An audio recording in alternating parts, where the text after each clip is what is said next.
Good afternoon, everyone. Good afternoon. Thank you guys for joining Professional Women in Real Estate episode 2. That means we had so much fun 2 weeks ago. We have moved on to the second episode. We are extremely excited. So, thank each and every last one of you for joining us today. My name is Letitia Grant. I am the president of a Women's Council of National Association of Real Estate Broker, and it brings me great honor to be here today. Women's Council is near and dear to my heart, of course, clearly because I am now the president of the organization. But Women's Council, we promote financial literacy and the development of men and women in the real estate industry. So, again, I am excited to be here. I will serve today as your host, and we have none other than Miss Latanya Donaldson as our fearless co-host. Hey, lady. Well, hello there, Madam President. Oh my goodness, I can't believe we're already in our second week. And I am so excited to be here co-hosting with you again. I think we make a pretty good team. I think so too. So I'm definitely grateful to have you. So just a few comments. And by the way, I'm Latanya Donaldson, Vice President, Director of Multicultural Lending for Prime Lending. Our organization is so proud to support the Women's Council of NARAB and its work to empower strong women to make a positive difference in our society. Our organization reflects the populations and values of the community we serve, and we are committed to encouraging and celebrating a diverse and inclusive culture. Through organizations like Women's Council of NARAB, we're actively working to support women and girls through advocacy, promoting financial literacy, and advancing positive economic change. So again, I am so thrilled to be here and very excited to hear more about our topic on social media. I'll turn it back over to you. Yes, well, thank you. And also, what Madam Latanya Donaldson failed to mention today is that she is one of our proud sponsors, not only for this particular platform, but so many other areas within Women's Council. So we definitely thank you for your continued sponsorship and all of those fabulous things that you said about Women's Council. So we're definitely grateful for that. In addition to Miss Latanya, we also have Bank of America, Change Code, as and Chase as our sponsors. So, without further ado, there's one other young lady I'd like to recognize before we get diving deep into our platform for today, and that is our chair, Madam Cassie Stanley.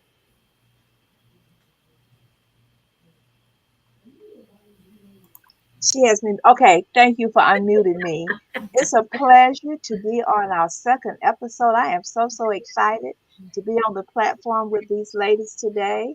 Madam Latanya Donaldson and Madam Frank, we excited to have you today, Madam President and Madam Cecilia. And I hope the audience and just sit back and enjoy the comments they're going to hear today from the professional women in real estate. Thank you, Madam President. Thank you so very much, Madam Chair. You know, things get done around these places because we have someone like Madam Stanley standing in the background, making sure that we're going in the proper direction. Well, now that we've gotten our business out of the way, now it's time for us to get down and dirty as we talk about social media and the professional woman. Now, Latanya, you and I are social media friends. We're friends on Facebook, one of those platforms. And I think we may be friends on Instagram as well. So oftentimes, ma'am, I live vicariously through you and your beautiful vacations in that backyard. You know, let me tell y'all, during COVID, I don't know what it is that was going on, but Latanya said, I am tired of a regular backyard. And she transferred her backyard into an oasis. And you know what, Letitia? There's a loan for that. And you can certainly See, look, there we go. See, that's why we make a great team. And we'll talk about that loan for that a little bit later as well. So, guys, in addition to myself, our co-host Latanya, we have brought on two young ladies, one of them who runs the social media for Women's Council. That's none other than Madam Cecilia Marlowe. Madam Cecilia Marlowe actually serves Women's Council as our corresponding secretary and our social media expert. Welcome. Well, thank you. Thank you so much for having me. And it's always a pleasure to be here with such esteemed women. And I'm looking forward to the conversation. Good deal. Now, I have known this lady for some years. So I asked her to send me a bio, but sometimes reading a bio can get just a little regular. So I'd like to do something a little bit different with her. So I'd like to welcome to the stage Miss Summer Frank. Summer Frank was previously served as the landlord liaison for Section 8 housing here in Houston. She has an extreme passion for affordable housing. That passion that she brought to Section 8 actually turned to her working as a social media expert. And I know she's very modest, but I'm just going to tell you guys, she has transformed so many businesses when it comes to social media. But one of the things that I love about her perspective when it comes to social media is reputation building, and that is where she stands strong on. She wants to ensure that the reputation that you build on social media is one that you can stand by.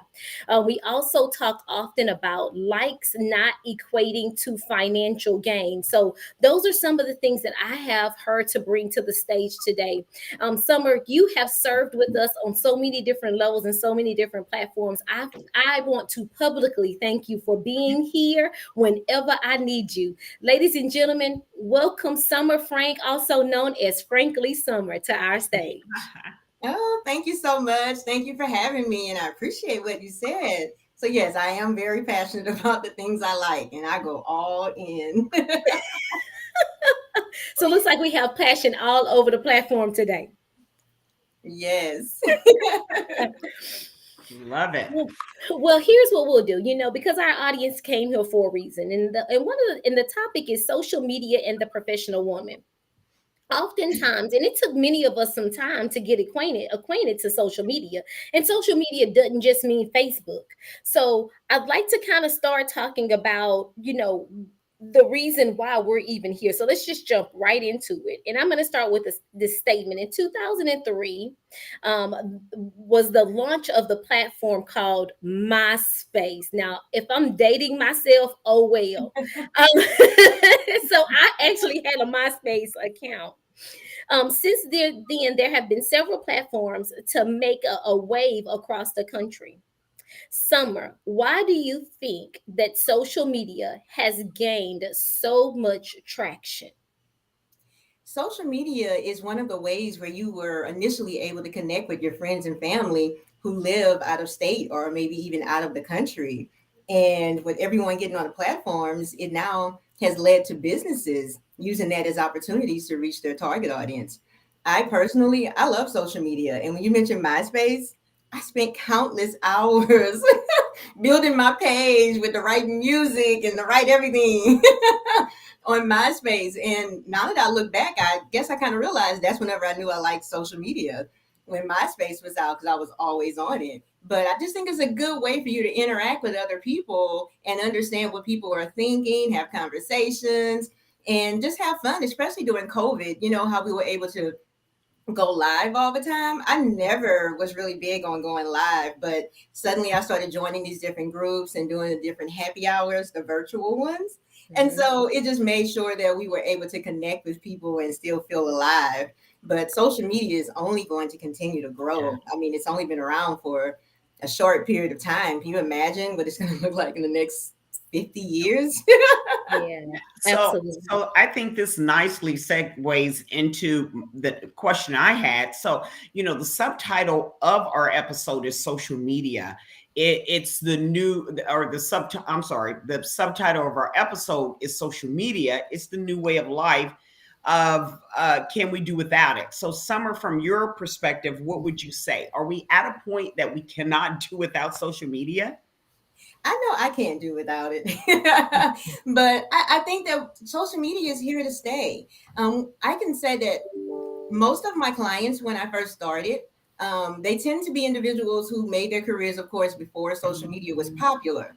And so now that it's here, even though they already have, they are considered successful, they want an actual digital footprint because they didn't have one. Because there are people who are out there who have less experience than them, who are actually reaching more people just because they actually use social media.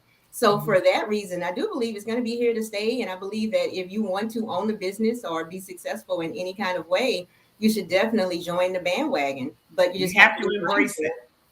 Yeah, Yeah. be mindful how you do that. Mhm. You know, with that being said, Cecilia, I actually have a question for you, Madam Cecilia, and that is from an organizational standpoint. How important do you think social media is for us as an organization? It is critical. Many of our, our members, those that are watching to kind of try and figure out who we are, what we do. Social media is really the first place that they go to get to know us, as human beings, but also to get to know the organization, the work that we do, and to see if they want to be a part of it. So, in any business, in our organization, although a nonprofit, it is still a business. In any business, the presence that you put out there and what it is that you're promoting is generally what's going to attract like-minded individuals. Yeah. And so, it is extremely important and critical. And you can actually see just from the data and the algorithms that work in the background, who's watching what are they interested in? And so from that perspective, we have to have social media, and the consistency, I think, is really the key around it. Yeah. And people will go to your social media sites before they even go to your website. Absolutely. Oh, You can Professionally, have I actually have a testimony for that. I have a young lady that called me and she said that we're fake. I follow you on social media and I'm calling you because what I've seen you post. She then went to my website and her third step was to call me, but it was social media, website, and then she picked up the phone. Exactly. Yeah. Yeah. So I have a question. This is for both of you ladies. We've been judged on how many times, or I'm sorry, how many likes we receive from a post. Is the like button relevant to financial success, do you think? That's an awesome question. And I would say no, that it isn't. First, I would have to say were the likes actually on your personal page or your business page. Your personal page, you don't have any statistics that will speak to you to let you know how your business is performing online. But on your business page, you do. And on your business page, you may have 0 likes for a post, but you may actually have booked appointments, DMs, people contacting you, calling you, and you wouldn't know that just from the fact that a post actually has 0 likes. Right. Right. But I do think that there is a correlation, right? So I believe that your personal page influences whether or not people even go look at your business page, right? So from they want to actually kind of get a feel for who you are as an individual. And from a professional perspective, that can be a challenge in terms of balancing what am I actually putting out there on social media such that people do get to know me. And I'll say it also speaks there's a very age specific way in which content and how it's curated and created and put out there that is going to attract different types of audiences as well. So I know that in our, I'm a lender by trade, and in our office we have millennials. And the millennials are always saying, Cecilia, you always post nice, friendly stuff, and you always post inspirational. But who are you? Right? When I go to your social media page, I can't really tell like who you are. We know you're a mom, but like that's all we know.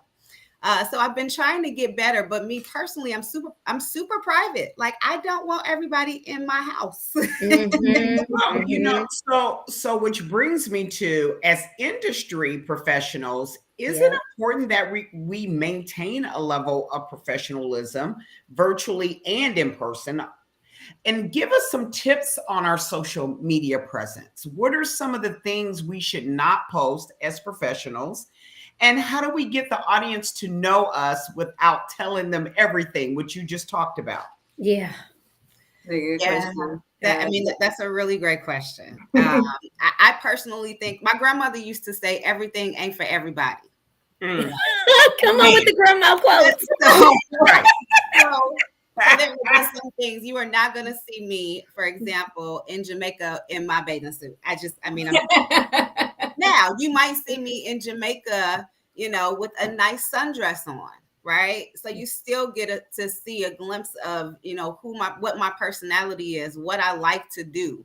But those personal, private, intimate details of my life, I'm not for it on social media. And I even encourage my son to be mindful. He's 14, so they are all over social media. Be mindful because you don't know, this information is here. It's just here. It's data. It's out there now. Once you put it out, there's no taking it back. So I do think that there is a way to be tactful and to also let people in our world. Now, let me just say this. If you post your swimsuit, that's on you.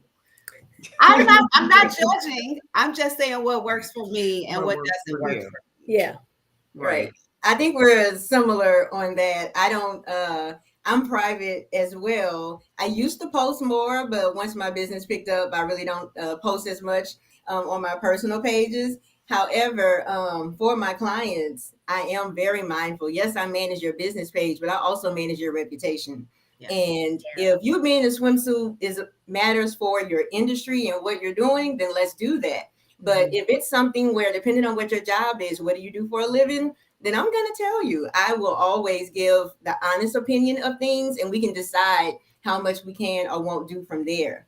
Yeah. Because some of the things can possibly come back to, to haunt you for whatever reason. Because I recently had a conversation with a fitness client that wanted to, they were asked to, they were promoting a product, and based on them posting it, it was something scantily clad. And I was like, you also have a full-time job. And I don't think that this represents your work brand, who you are at work, even though you're actually, your passion is in another industry.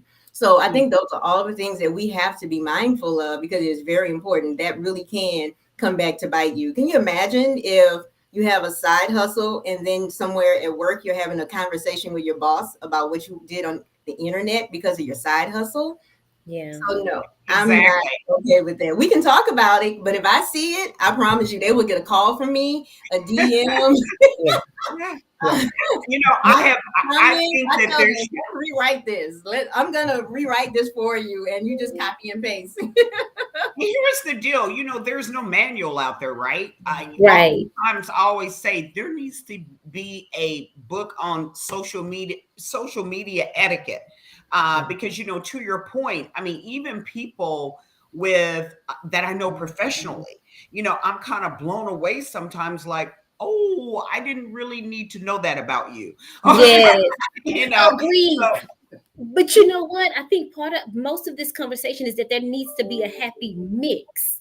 There needs to be a mix of the social media. And Madam Cassie, you can kind of talk to us about that, because before social media, my grandmother would tell me, Cecilia, don't walk out of this house rough dried with no rough dried clothes on. Now, first of all, it took me a second to figure out what rough dried was, right? Oh, Letitia, you went way back on that one. But all of that goes into how you present yourself. Exactly. And so I'm probably the most senior one on this platform today, even though I'm the youngest. But you're just pre-social media platform. Right. So this is a new platform for me, but we were raised, what you're willing to show, you're willing to give, right? And you should always be a lady. And so I was raised by my grandmother, that you always present yourself as a lady. And so social media is something brand new. And I certainly do agree with both of the ladies. This is about professional women in real estate. And so that's the image that we want to project, not your personal image, as Madam Cecilia said and Madam Frank said. I appreciate the fact that your private life is your private life. Mm-hmm. And we're on this call today because we know that you ladies do this. The ladies that are listening will get good pointers, and they will understand how do you present yourself in a professional manner, because who's going to be looking at you? You never know. And so thank you, Madam President. Always present yourself as a lady. That's what we were taught when I was coming up. Cross your legs, ladies, when you sit down, right? Okay. Yeah. That is correct. So let's talk a little bit about building our platform. How with all of, because we've just kind of had an exchange of a lot of grand information. We've told the audience what rough dried means. We've taught our audience about behaving like a lady. But let's talk about building that social media platform, because we know that there's a need for social media presence. Yes. But how do we get started with building that platform? I would say to get started with building your social media professional platforms is to one, think about your brand. You need to think about what you represent and what you stand for. And then once you do that, it's going to position you to be able to curate a feed that speaks to your target audience. It'll make it much easier, because otherwise you'll always be wondering what's opposed. What does this mean? What does that mean? So you will start off with that, deciding on what your brand is. Then that will allow you to be intentional. So you'll always do everything with a purpose. So when I create my clients' content strategy, I'm always mindful of what the end goal is, and I'm intentional about every single thing that's done. There's nothing that's done that actually doesn't have a purpose. Anything I have an explanation for. There's a reason why it is being done. And so you want to make sure you have professional headshots. Right? Here's you want to be viewed as a professional, you need to get professional headshots done. Okay, because people will treat you sometimes according to what your headshot looks like. And if you are saying that your the price of what you're selling is a certain number, but your headshot does not fall within that range, in terms or you can be like Latanya, because every time I do a flyer, I'll send it to her with one headshot. She's like, girl, that's not me anymore. That's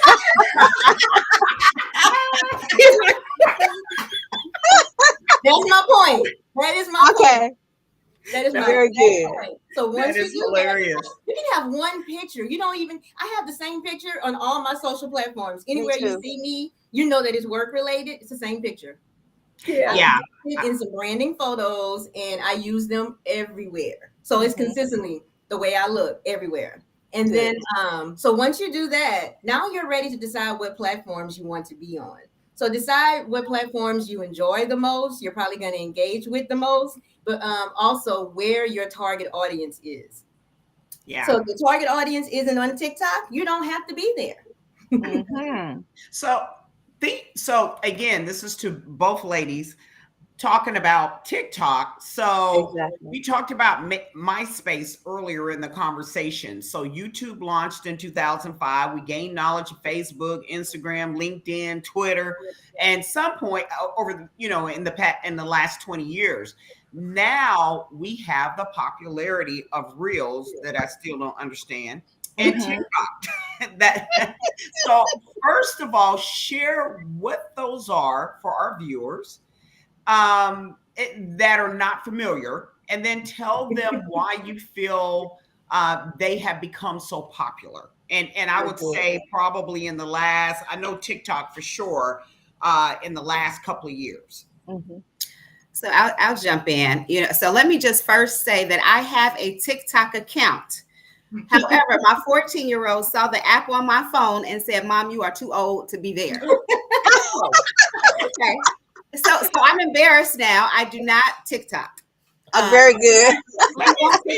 Is it really though? Because I know just even at Prime Lending, we're starting to integrate that application into our marketing. I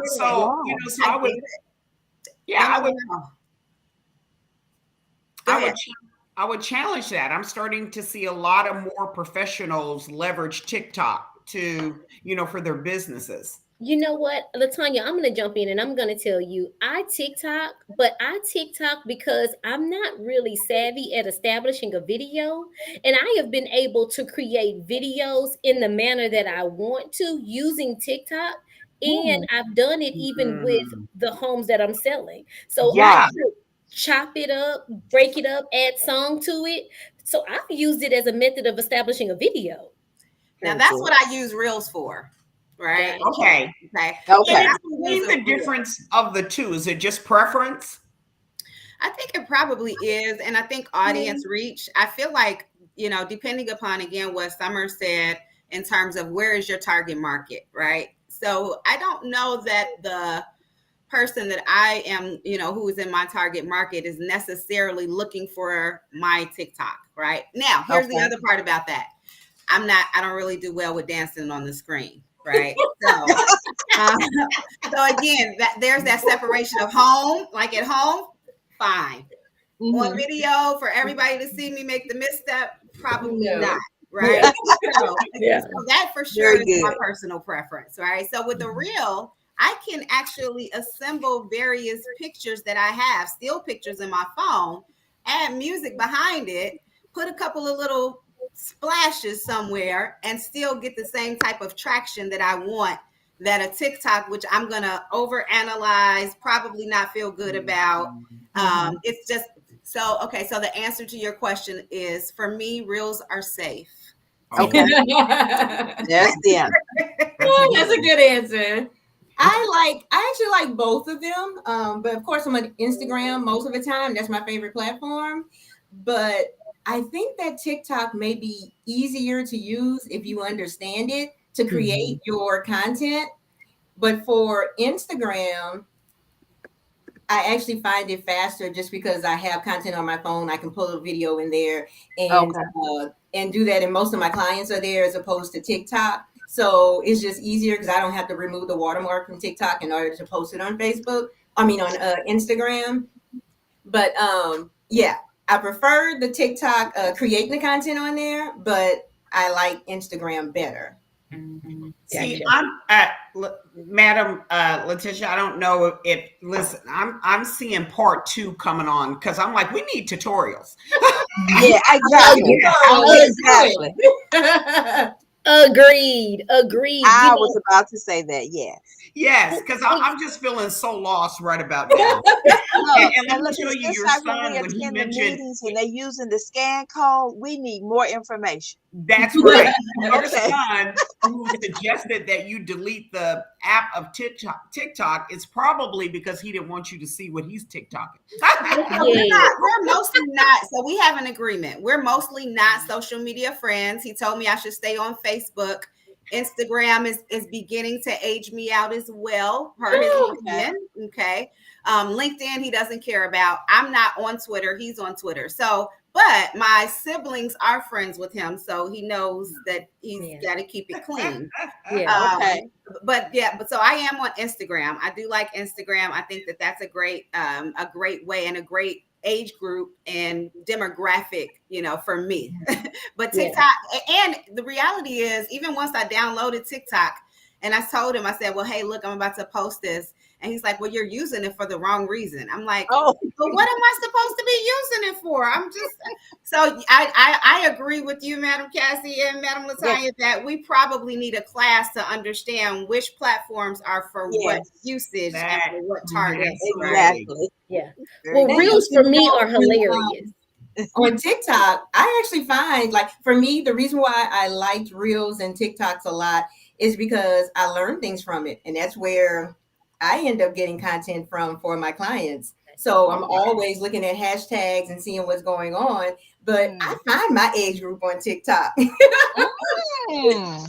Yeah, so it's not hard for me. But if I'm just mindlessly scrolling, I'll probably see more younger stuff. But I tend to get more business related things that cross my feed. So business and motivational. So it's kind of different for me. The silly things is usually something that someone else sends to me. And then now my algorithm just goes crazy. But I definitely need to find out about all of the social media platforms because my youngest son, I have been searching for his platform because I caught him one day with his camera up and he was lifting weights shirtless. But I have yet to find that on his Instagram page. And I know that was somewhere because he thinks that he is the finest thing since sliced bread. So I need to find out about all the social media platforms and find out where else is he lifting weights. Now, I'm a very good armchair detective. Very good. Keep that in mind. I think that kind of speaks to something that you just said, right? From a business perspective. When we're looking at business and how we utilize social media to our advantage, the reels, the TikToks, what it is a way for us to, in video, relay a message faster than somebody having to read through a long text, right? Okay.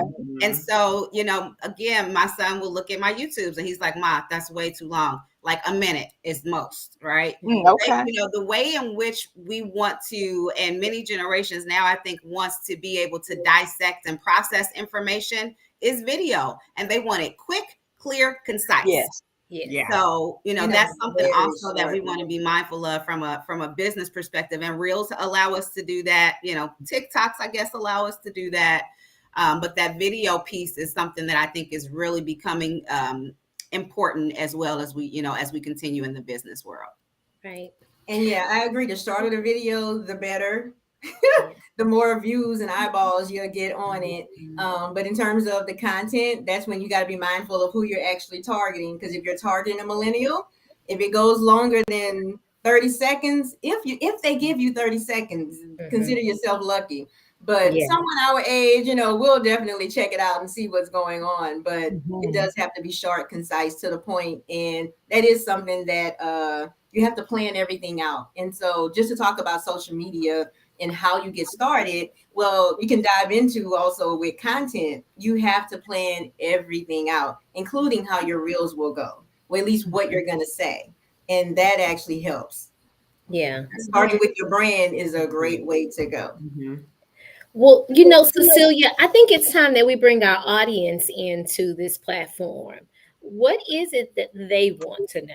What questions do we have from our audience We today? definitely have a few questions in the chat here. So, Madam K. Thompson asked, after the headshot, then what else do you share? How often should you change your headshot? And how do you keep from getting frustrated when you don't see the engagement that you want on social media? Those Very are great questions. That's a great question. Yeah, really good. After you do your headshot and you decide what platforms you want to be on, the biggest thing is to literally come up with a content strategy for that particular platform. One thing you don't want to do is spread yourself thin. So, for example, if you decide Facebook and Instagram is what you're going to do, you don't have to be on LinkedIn, TikTok, or any other platforms, because the content that you share may need to be delivered in a different way on each platform Very good. for it to perform better. So those are things you want to consider when you're deciding that, because when it comes to engagement, if you have low engagement, it may mean that your audience isn't, you're not actually tapping into what they're looking for. So you have to actually find your target audience online, and then you're going to provide information that they're actually seeking. Okay, very good. And I think that also speaks to kind of the consistency. I know for me, and Summer's probably going to smack me on the hand for this, but I'm an automation person, right? Because the reality is, in the lending world, I cannot be on social media, 3 platforms all day engaging. It doesn't work. So, so for me, in terms of just creating the content, I like to use apps that I can automate. And I know that for the next 10 days, this is the content that's going to be out there. For the next 15 days, this is the content. Now, will I go in from time to time, every couple of days, maybe, I guess, to see if somebody's responded, or I've gotten an inbox or an inquiry or a notification? Absolutely. But I do think that the consistency, when we don't see the engagement, either our messaging is wrong or our consistency is off. Yeah. Very good information. Those are good points.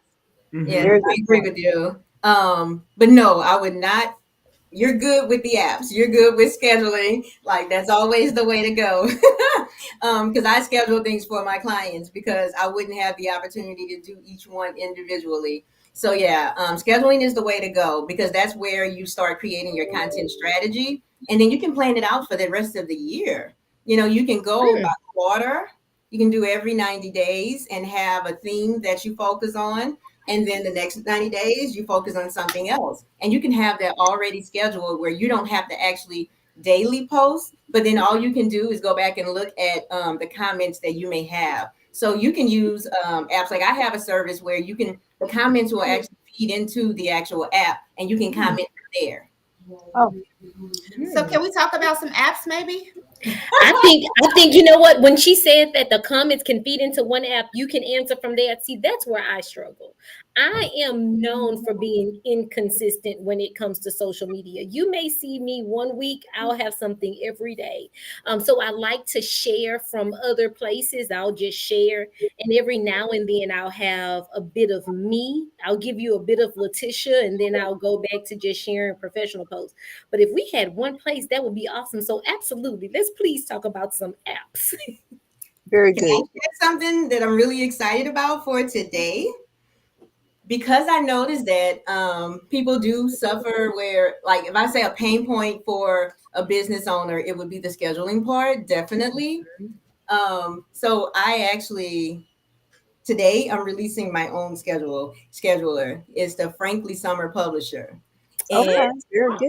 Wow, nice. Congratulations. I will Congratulations. offer all of you 30 days free today. Okay.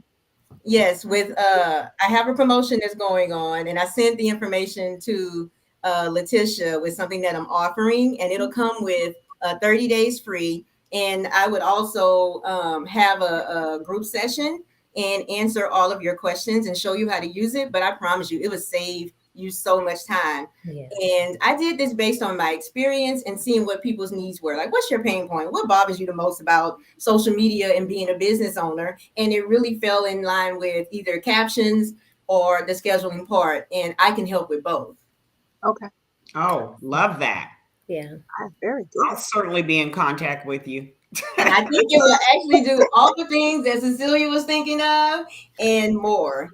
Because we can pre-schedule things with articles. It makes recommendations of, let's say if there's certain industries or certain topics, we can schedule that for the rest of the year. And you don't ever have to go back and look at it. That is Awesome. phenomenal. That's amazing. That is amazing. You know, I every once in a while I get a chance to look at some of the analytics. And so for me, in the content is one, the scheduling is another. But then also one of the things that I'm noticing recently is that given the audience, there's a specific time of day that they're actually on. Yeah. Right. Okay. And there are peak times. And so some of the tools that we're currently using will tell us, no, don't post that at 7 a.m. Post it at 3 p.m. Mhm. Right. Good information. And so it gives us it has really intelligent information in the background that also, helps you to be able to highly target who it Yeah. is that your audience is and when you're most likely to reach them. So I think that's important as well. You know, another thing, Madam Cecilia, based on our audience, I think also that they have an expectation from Women's Council. So what would you think that your audience is expecting from you? And then you deliver that, and that will also increase the activity or the traction that you're getting. So I think it was Madam K. Thompson that asked about not getting frustrated.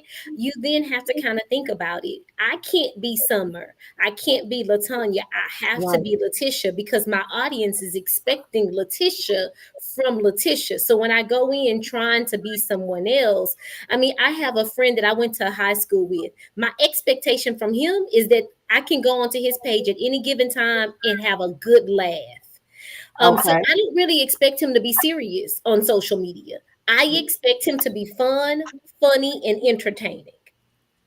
And with Women's Council, I do believe that I've gotten so many texts from all of the things that you've been posting and the things that we've been sending out. They're expecting for us to continue to motivate the women in the industry. So yeah, so I do believe definitely we need to kind of think about that when we're considering what to post and what our brand will be.